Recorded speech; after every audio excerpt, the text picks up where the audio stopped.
Welcome back to another episode of TMT with Mike O'Reilly.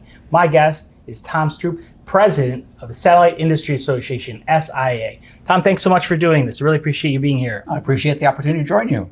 So let's start with a relatively easy question. What is SIA? How long has it existed? And why was it formed?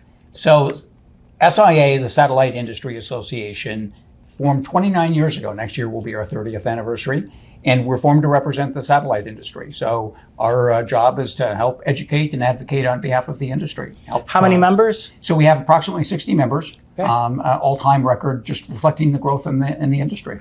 And what's your role within as president? What do you get to do, or what are your obligations? So one of the great things about running an organization this size is I do a little bit of everything. So I'm involved in helping to educate policymakers as part of our mission. We take on that role. We have a State of the Satellite Industry report, so provide a lot of briefings, advocate on behalf of the industry. So we're a consensus-based organization. When we develop a position, we want to make sure that policymakers are familiar with it. Like a lot of trade associations, we have events, and so help plan the events, help identify speakers, topics, etc. And you mentioned growth in the association. How have you seen it change over the number of years? How is the satellite industry changing? So it's interesting because I've been here for 10 years. And at the time I joined, some of the first applications for LEO systems, LEO constellations, were being filed. But we've since seen a number of them moving forward, both in terms of communication systems and remote sensing systems, companies starting to deploy their services. And so I've seen a number of new companies come into the organization, and again, both remote sensing and communications companies. We've also seen M&A within the industry. Some of the major players have joined forces. There was just another one announced yesterday. So I think that that's something that we'll continue to see. But I'd say that definitely marked by a number of new stage companies, early stage companies, and then new entrants into the industry over the course of the last 10 years.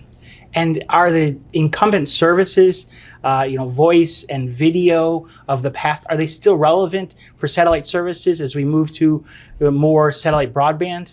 So they're certainly relevant. And it's interesting when I look at the State of the Satellite Industry report, which compiles data on the industry. Within services, far and away the largest component continues to be video distribution. But it's a declining market. I mean, we're seeing a transition within that sector of the industry, just as we've seen with other industries as people transition to over-the-top consumption of video services. So despite being the largest component within services, it's I'll call it a relatively slow decline. At the same time, we've seen a tremendous increase in broadband services. And again, probably not surprising to anybody that follows the satellite industry, IoT services and remote sensing services, definitely some of the faster growing. You could put this into the broadband category, but services to mobility organizations, the maritime industry, the airline industry, and then one of the new sectors of the industry that's getting a lot of attention, we're starting to see take off, is the direct-to-mobile device. So definitely a lot of changes, but some of the mainstays of the industry remain. Transponder leasing continues to be a portion of the industry that, it's fairly stable. But again, there are those variations within the industry over the last 5-10 years. Have the changes you just described, have they changed the issues that you focus on or your position, not necessarily your positions day to day, but have you, had to broaden your portfolio, and then some issues that may have been hot before have, fallen off the wayside? Yeah, so I think that, one issue that's constant for us is access to spectrum. Although I would say that given the growth in the industry and the recognition among policymakers of the importance of the industry, it's easier to identify that we need spectrum along with other industries. And in fact, I just came from a spectrum conference. And when I first joined SIA, I really felt like I needed to jump up and down and say, hey, we need spectrum too. Now, people understand the growth in the industry. Space sustainability is a new issue for the industry. It's always been important, but just given the growth in the number of satellites that are being launched, it's heightened awareness of that. So I'd say that that's an issue that's definitely come to the forefront and expected to continue for the foreseeable future. Export reform is something that's important to our remote sensing member companies. Many of their services didn't exist 5 to 10 years ago when we went through a round of ITAR reform, which put restrictions on the ability of many of our member companies to be able to export both services and equipment. Because those companies didn't exist and those services didn't exist, they've fallen into a gray area. And so that's an issue that's come to the forefront again. So some of the issues are constant while others are changing. Satellite industry is I always viewed them as one of the original sharing technologies. The commission has allocated a block of spectrum for satellite services, and not to be flippant, but then tells the industry, work it amongst yourselves and figure out how you're going to share this band. If you don't, we'll do some leadership on top of that, but hopefully you all can work it out. Is that model still work going forward? Is there changes to that should be done, or is that's still the best way? So that's a great question, because the industry has done a good job of sharing amongst itself and also in some instances with other industries. And certainly it's been easier for us to share with fixed terrestrial systems than it is with mobility systems. But of course, as we've transitioned to more non-geo systems and the need to share with geostationary systems, it's much more complex. That said, I don't have a great suggestion in terms of we need to allocate discrete spectrum blocks to individual companies. I think that for the foreseeable future, continuing to work amongst ourselves to be able to try and ensure that we're not interfering with each other is probably continues to be the best solution. So U.S. Spectrum Auction Authority has expired for quite a while. Is that important to your organization, or is it something you keep monitoring, given that you're not necessarily your licenses aren't auctioned? Yeah, our licenses aren't auctioned, as you'd mentioned, and because we're increasingly participating, partnering with the wireless industry, to the extent that they have additional needs for spectrum for direct-to-mobile services, because in some instances we're using spectrum that's been allocated to the satellite industry, in other instances we're using spectrum allocated to them. It could become an issue for us just because of their need to be able to access additional spectrum for some of those services, but it hasn't had a direct impact. And it's a complex issue for the industry, because from time to time people mention that, okay, so this may be one of the most efficient means of being able to allocate licenses. That doesn't take into consideration some of the services that we provide them. And so we have experienced the effects of a hurricane coming through a portion of the country. And when terrestrial systems are knocked out, satellite systems are still available because our assets are in space. And so that's an example of it. I'm not sure that you necessarily want to have all of the spectrum being allocated to a terrestrial system because there are instances where they're not going to be available. But also, our systems tend to be certainly regional, if not global. And when you're looking at the investment necessary to build out a satellite system, you don't want to have to worry about whether you're going to be able to get access to spectrum in the various countries that you're planning on serving. And if the United States were to adopt an auction system, we could certainly expect other countries to do the same for satellite systems. And I think it would greatly increase the complexity and reduce some of the investment in the industry just because of the uncertainties it would introduce. Is there because you're auction exempt, by statute, it can be to detriment when people are talking about how much does an auction raise when in policy and spectrum auction policy on Capitol Hill, how can you raise revenues and being exempt? People have talked about a global auction as an option instead of a country by country basis. Others have talked about some kind of fee. They do have an impact on the ability to offer services and build out, but it does bring you forward in terms of being in play on revenue side. Is that something that is a possibility going forward, or is it, as you mentioned, pretty complex? Well, I certainly think that it would be complex. I mean, just given the huge investment in a satellite system, when you need to determine whether there's going to be a return on investment in some of the services that we've talked about, companies question, how much is what is the demand for direct-to-mobile services, for example. So it adds another layer of complexity if there's going to be a fee added. Certainly our members would note that given the regulatory fees that we pay to cover the costs of the FCC, there's already a substantial and ongoing fee that's being paid. So I think that other services that we provide, range from the free to as an example, GPS services. There is no charge for the use of them to emergency services. And again, it starts to layer in complexity that I'm not sure would be to the benefit of society, certainly, and I'm not even sure it would be the benefit of the government. So you mentioned spectrum and the need for spectrum. Do you find yourself playing more defense on spectrum holdings you already have and licenses that companies are, or allocations? Or is there actually a need to grow the portfolio going forward? There is a need to grow, and I would say that I've seen a transition from primarily playing defense to actually being able to seek additional spectrum. An example of that is included in the National Spectrum Plan. Expanded use of the 18 gigahertz band has been one area that's been identified for the industry, and we're using a portion of the band, but I think that there's a recognition that we need more spectrum. But that's certainly been a change over the course of the last 10 years. And is it easy to get that recognized, domestically amongst all the wireless players that have spectrum needs? Are you at equal share at the table, or is it a tough fight going forward? I think it's always a tough fight. I mean, as I was participating in this spectrum panel at the conference, I realized that whether it's the terrestrial wireless industry or the unlicensed sector, they have spectrum needs. They can identify the growth that they're incurring. But at the same time, increasingly, we are partnering with them, as I'd mentioned. And it's not just direct-to-mobile device services, backhaul services, the integration of satellite in 5G and 6G services. So it's certainly become more complex.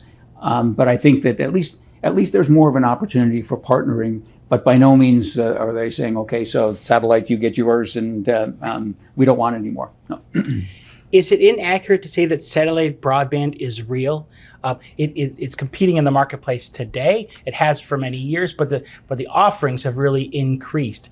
But is there a justification for policymakers to have kind of a dim view of satellite broadband? I haven't quite understood that. It's really unfortunate because I think that the industry has changed so much over the course of the last 10, 15 years in terms of the capabilities. And so the speeds, the capacity, I'm surprised that I continue to get asked by policymakers about the capability of satellite broadband. And it comes up continuously. Last summer, I ended up testifying before the Agricultural Committee on broadband for rural America. And it's interesting because I think that in many ways they just don't acknowledge the capabilities of the industry, or some of the members don't acknowledge the capabilities of the industry. And as an example, there was a member who was talking about on his farm the slow service that he had. And I noted I could give him the names of 3 companies that could provide much faster services. And I think that came as a surprise to him. I think that part of it has to do with the deployment of new satellites with greater capability, faster speeds, and of course the non-geostationary systems have much greater capacity, lower latency. But the industry as a whole is providing much faster services.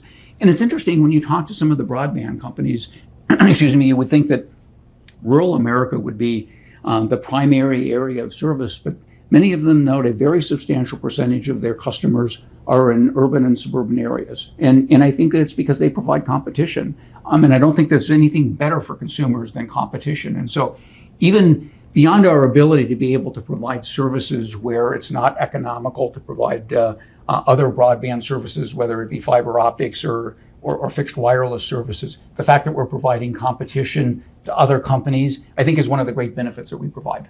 Do you see kind of a contradiction between where the NTIA is actually, I would argue, based on their alternative technology guidance, to rely on satellite, or at least looking forward to satellite applying in certain states that won't have other applicants, compared to where maybe my old institution, the FCC, has viewed, in terms of the RDOF and program. Do you see a break between the two, or is it just a little bit before the FCC catches up to recognize the full capacity? Well, I think it's disappointing because my understanding of the BEAD program was it was intended to be technology neutral. By statute. Yes, exactly. And that's not how we've seen it being implemented. But I also think that it's time to move away from just looking at one criteria to define what is broadband. I mean, and I think looking at what are the utilizations, how are people using broadband, and there's certainly a lot of information that's been submitted for the record, both at the FCC and before Congress on, if you've got a family of four, the ability to be able to operate a 25/3 for all of their video distribution, online meetings, online education, and yet we continue to increase the speeds and define it faster and faster. I think that any technology company is going to continue to increase the capabilities, and so the satellite industry is not unique in that respect. But I think that again, I really am disappointed in the way that it's been. The BEAD program especially has been implemented because satellite companies should have at least had more of an opportunity to submit applications and compete. And do you think that, let's get into BEAD for a second. Do you think that the alternative technology guidance is a final recognition that NTIA was headed down one path and, oh my goodness, this isn't going to work. We're going to need more help here. But we're still only going to treat them as a second tier or third tier for certain areas in certain states. It's kind of, we'd love you to play, but only so much. Is that a fair assessment? I think it's a fair assessment. And again, I'd say that it's inconsistent with what the congressional expectations were. But also, I think that, I'm glad they're finally acknowledging that the money that's been allocated is not going to be sufficient to provide service to certainly fiber optic service to the entire country. We should not have had to take a backseat. We shouldn't be going through this at this phase. And certainly, it shouldn't be limited to a portion of the industry. I think that all of the companies that are providing broadband services should have an opportunity to compete, to submit an application. If there's someone that's providing a more cost-effective solution, that's what should be chosen. But I was glad to see that there's an acknowledgement of the capability of the industry, but it only went a portion of the way. And do you have members that would likely be interested as the guidance gets close to finalization? Well, next week, I think we're going to, do you have members that would be interested? Yeah, I definitely think that there are companies that would like to be able to take advantage of the programs to be able to offset some of the costs. And, in some instances, there's an upfront cost for the terminal equipment. But in any case, they're setting aside capacity. Whether it be for a rural area or any other area of the country. And this helps justify that. And I'll call it an investment, because if you're setting aside a portion of the capacity, there's an investment in providing service to that area. Is it weird or I'm going to say unique? That's not not appropriate. But where you set aside the capacity under the alternative guidance, you're required to set aside the capacity, but you only get subsidy on a per subscriber basis. It seems like you have to set aside a portion of your business, but you only get, tiny increments. Whereas in other technologies, it's by homes passed. It's not by subscribers. Does the subscriber piece make any sense? Yeah, unfortunately, we're trying to jam a square peg into a round hole here. The industry, our infrastructure and the way we provide service is so different. And it is very much a terrestrial mindset in terms of the reimbursement program. So I do think that there needs to be a little more creativity in terms of how they approach that. They've had quite a while. This isn't something that they've been working on, overnight. This is a multiple-year program. Does it surprise you on where we are at this moment? Well, it's disappointing, certainly. This isn't the first program. There have been other programs designed to be able to provide broadband service in unserved portions of the country. I wish that some of these issues had been addressed previously. So you mentioned earlier, you called it direct to mobile. I've heard it called direct to cell. I've heard it called direct to satellite. But whatever the term, it is an integration, if I understand it correctly, an integration of a satellite service and a wireless offering together to provide the user a ubiquitous service no matter where they might be, mostly domestic, but it could be put global wide. And help me understand. I think it's a really unique circumstance to have this offering where you have dead zones in even urban settings. But in many places, people can be caught up without service and emergency services. What do you think that is there a value to this service going forward? It seems like all the satellite companies are finding partners. Well, they are. This is a fascinating area of the industry because it wasn't that long ago that people thought there's no way you can make this work technically. I mean, being able to provide service from a satellite to a mobile device is not going to happen. And we're now at the point where everybody is trying to find partners to be able to ensure that they have their strategy. I think it's still to be determined, how big the market is going to be, and what is going to be the best solution. Because, as you noted, some companies are using satellite spectrum, and it's being integrated into chipsets, working with the handset manufacturers. Other companies are using terrestrial spectrum, and it's really fascinating how they're deploying the technologies. I think that the companies that are making the biggest investments envision that there's going to be a revenue model, especially outside the United States. I mean, I think there's certainly opportunities within the United States, but there are tremendous areas of the world that don't have any terrestrial service. And again, these are global systems. So I think it's fascinating because of the multiple approaches that are being taken. But it's nice to see the vision of service anytime, anywhere, coming to fruition. And I think the only way that's going to happen is with partnering with, for the terrestrial industry, is partnering with satellite companies. But I don't envision that satellite companies are going to be providing services in urban areas in competition with terrestrial systems. But I've always thought that the most cost-effective way for terrestrial systems to be able to answer the question, are you going to provide 5G services I grew up in North Dakota, so in some of the most rural areas of North Dakota or other areas of the world, is via satellite. And so it's really gratifying to me to see this coming to fruition. So you mentioned the size of the market. I've been concerned that people are overselling the opportunity of what this may bring. And it seems like in some circumstances it's going to be incredibly valuable. But I'm not sure that you're going to wind up charging a premium for the end user on a wireless plan, for instance. But it's something that all are going to want to have as an option and as a marketing tool. Does that seem more realistic than it's going to be a huge revenue source for either satellite or the wireless provider? I think it's to be determined. I mean, and certainly if you're in a life-threatening situation, there's almost no amount of money that you're not willing to spend to be able to save your life. I mean, and I think that most of the companies are offering the service for free. So I mean, it's just like you start at that end, but ultimately, if you are in an area where there is no terrestrial service and you have a business call that you need to be able to make, beyond the life-threatening aspect of it, again, of course, I'd be willing to pay extra for it. But I certainly can't predict the size of the market. I know that the investors and the companies are certainly doing a thorough job of vetting the business plans. I like to joke that none of my members send me their business plans to review either. So I don't have a good perspective on what they envision is the pricing model, the penetration rates, but certainly just given the interest in the industry, I think that people realize that it's real. It does seem that the cost to offer services rather not exorbitantly high. You're not launching a new fleet. You're not having to change satellites, design.